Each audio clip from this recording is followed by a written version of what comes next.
Hello guys, welcome back to my YouTube channel. Guys, आज के इस क्लास में डिस्कशन किया जाएगा सेल डिवीजन ऑफ माइटोसिस कि माइटोसिस में किस प्रकार से सेल का डिवीजन होता है। So now let's start cell division of mitosis. तो सबसे पहले बात करेंगे सेल क्या होता है। Cell basic unit of life होता है।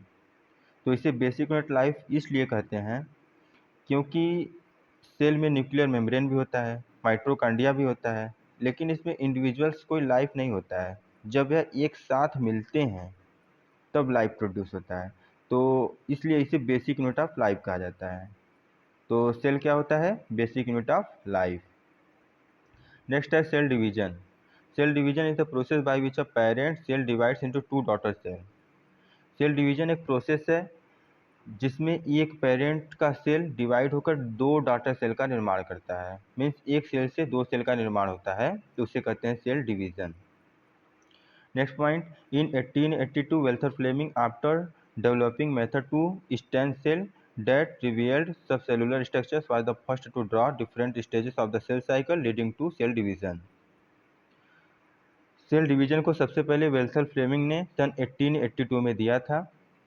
फ्लेमिंग सबसे पहले सेल स्टेन पर वर्क कर रहे थे, तो उसमें डिफरेंट आर्गन के साथ साथ क्रोमोसोम भी नज़र आए।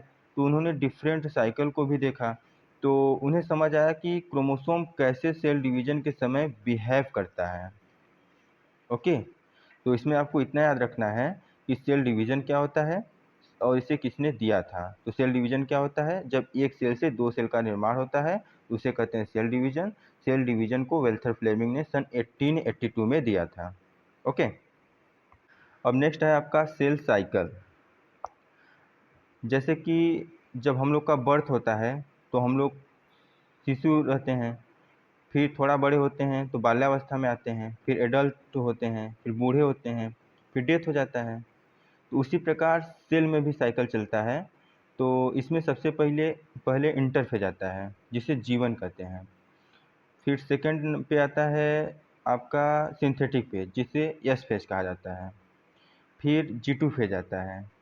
फिर सेल डिवीज़न होता है जिसमें माइटोसिस और मियोसिस होता है। तो इसको हम लोग वन बाय वन करके पढ़ेंगे। तो इसमें सबसे पहले आपको पढ़ना होगा इंटरफेज या जीवन फेज। तो इंटरफेज को longest phase of cell cycle का लॉन्गेस्ट फेज बोला जाता है। ये बहुत इंपॉर्टेंट है। कभी कभी आता है कि सेल साइकिल्स का सबसे लॉन्गेस्ट फेज कौन सा होता है, तो कौन होता है? Interphase. Okay, next point, time between two division.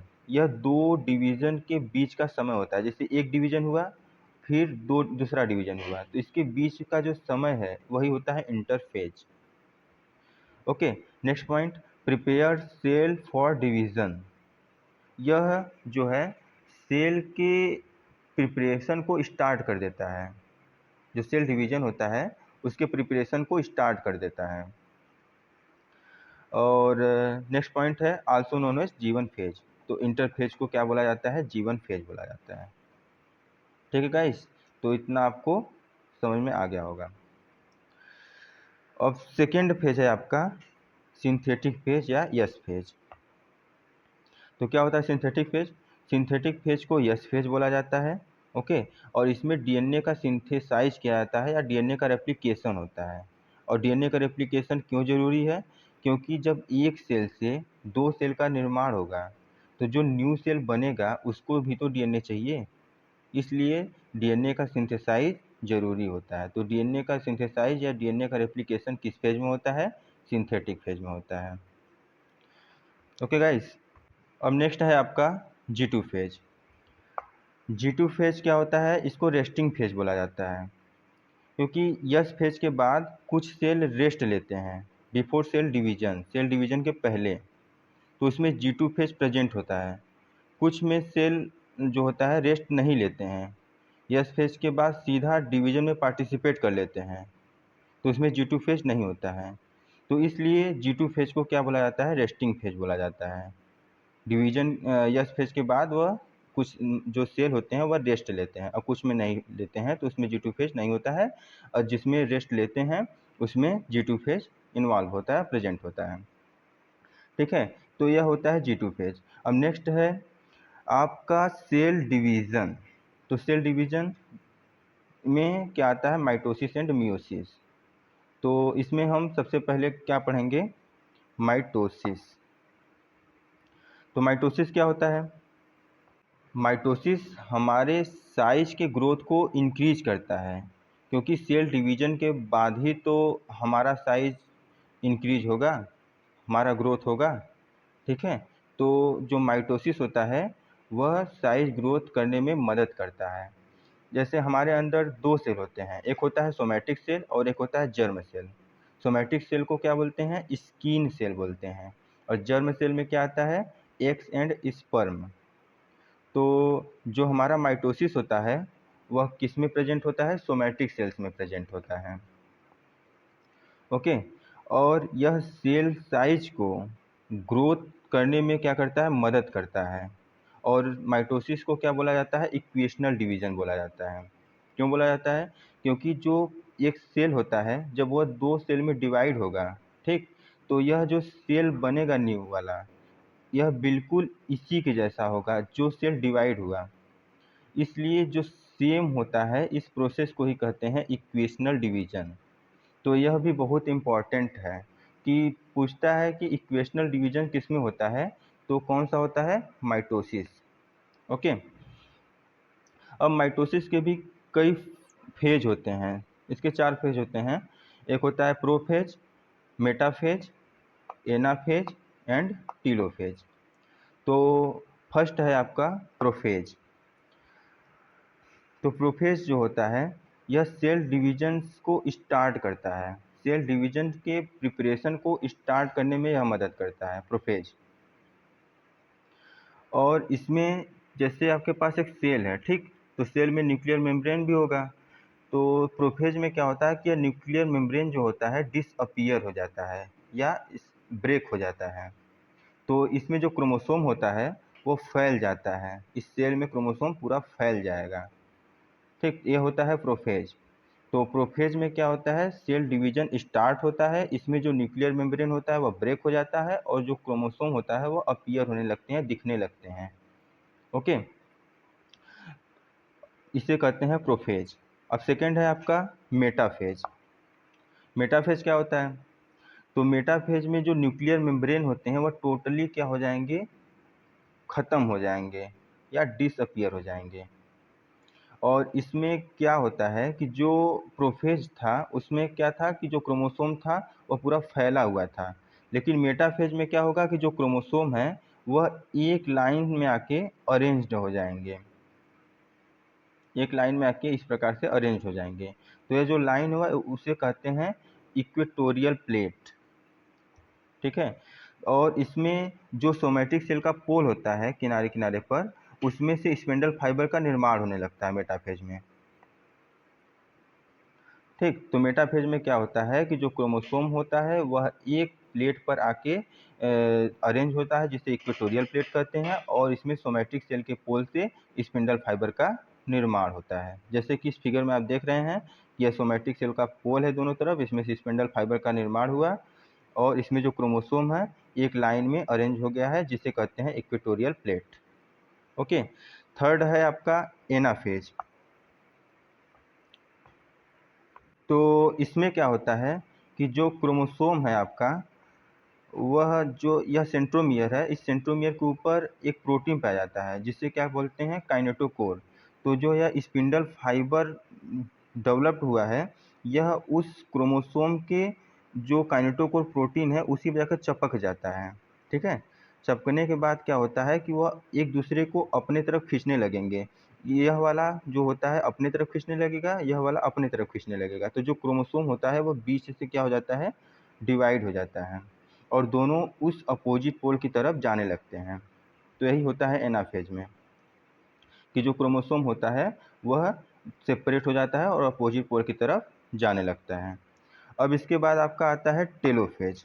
तो टेलोफेज क्या होता है, टेलोफेज में nuclear membrane and nuclei reform होने लगता है। मीन्स जो टेलोफेज है उसमें जो न्यूक्लियर मेम्ब्रेन होता है वह दिखने लगेगा आपको।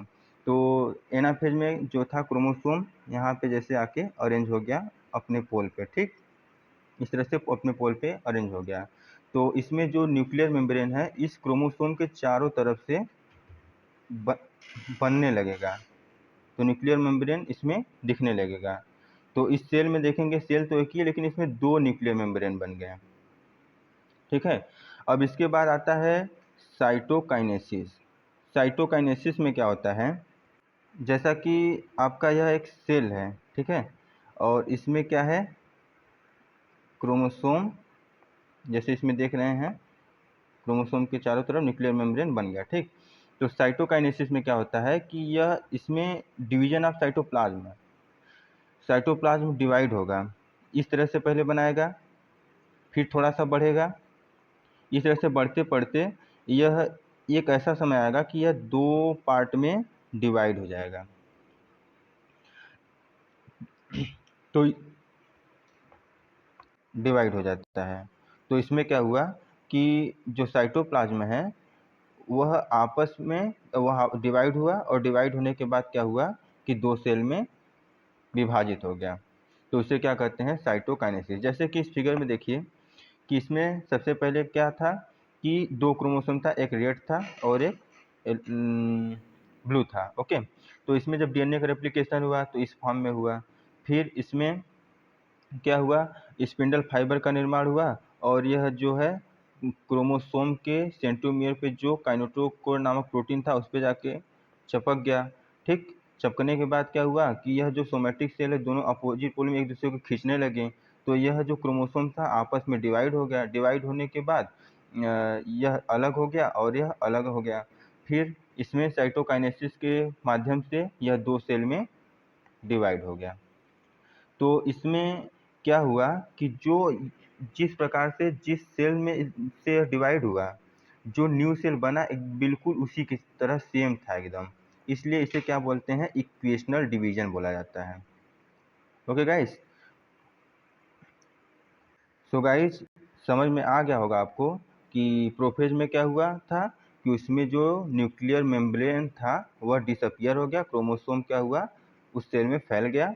फिर उसके बाद आया मेटाफेज। मेटाफेज में क्या हुआ कि वह जो क्रोमोसोम था वह एक लाइन पे आके अरेंज हो गया, जिससे क्या कहते हैं, इक्वेटोरियल प्लेट बोला जाता है, और इसमें स्पिंडल फाइबर का निर्माण होने लगा। ठीक है। फिर उसके बाद आया एनाफेज। एनाफेज में जो स्पिंडल फाइबर था वह क्रोमोसोम से अटैच हो गया और दोनों अपोजिट की तरफ खींचने लगे, और उसके बाद जो क्रोमोसोम था वह 2 पार्ट में डिवाइड हो गया। ठीक है। फिर आया टेलोफेज। टेलोफेज में जो था क्रोमोसोम जो अपोजिट पोल की तरफ था वह उसके चारों तरफ न्यूक्लियर मेम्ब्रेन बनने लगे। फिर आया आपका साइटोकाइनेसिस। साइटोकाइनेसिस में जो है साइटोप्लाज्म डिवाइड होके 2 सेल में डिवाइड हो गया। तो साइटोकाइनेसिस में किसका डिवीजन होता है, डिवीजन ऑफ साइटोप्लाज्म। साइटोप्लाज्म का डिवीजन हुआ और वह 2 सेल में डिवाइड हो गया। ठीक है। तो यह पूरा प्रोसेस था आपका सेल डिवीजन ऑफ माइटोसिस के बारे में। सो गाइस, आशा करते हैं कि आपको सेल डिवीजन ऑफ माइटोसिस अच्छे से समझ में आ गया होगा। तो आज के इस वीडियो में इतना ही। मिलते हैं नेक्स्ट वीडियो में नेक्स्ट टॉपिक को लेकर, सेल डिवीजन ऑफ मियोसिस।